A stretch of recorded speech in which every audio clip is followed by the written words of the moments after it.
ലബ്ദ ഖുർആൻ masters അവതരിപ്പിക്കുന്നു ഖുർആനിക സന്ദേശം. 1 minute please. അസ്സലാമു അലൈക്കും വറഹ്മത്തുള്ളാഹി വബറകാതുഹു. ദാമ്പത്യത്തെ സംബന്ധിച്ച് പരിശുദ്ധ ഖുർആനിൽ ഇങ്ങനെ ഒരു വാചകം കാണാം. മീസാഖൻ ഗലീള, ബലിഷ്ഠമായ കരാർ എന്നാണ് അതിനെ വിശേഷിപ്പിച്ചത്. ഒരു പെൺകുട്ടിയെ വിവാഹം കഴിക്കുമ്പോൾ നല്ല വാക്കുകൾ ഉച്ചരിച്ചുകൊണ്ട് അള്ളാഹുവിൻ്റെ കരാർ വാങ്ങിക്കൊണ്ടാണ് അള്ളാഹു നമുക്കത് ഹലാലാക്കി നൽകുന്നത്.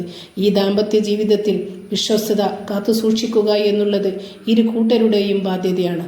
ഇന്ന് സാർവത്രികമായി കൊണ്ടിരിക്കുന്ന ചാറ്റിംഗ് ആണും പെണ്ണും പരിധിവിട്ട ബന്ധങ്ങളിലേക്ക് നീങ്ങിക്കൊണ്ടിരിക്കുന്നു. ഇത് യഥാർത്ഥ ദാമ്പത്യ ജീവിതത്തിൻ്റെ അടിത്തറ തന്നെ ഇളക്കിക്കൊണ്ടിരിക്കുകയാണ്.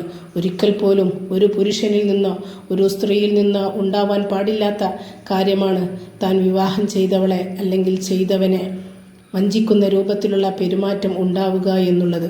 അതുകൊണ്ട് നാമെല്ലാം ഈ കാര്യം സൂക്ഷിക്കണമേ എന്ന് ഓർമ്മപ്പെടുത്തിക്കൊണ്ട് അസ്സലാമു അലൈക്കും വറഹ്മത്തുള്ളാഹി വബറകാതുഹു.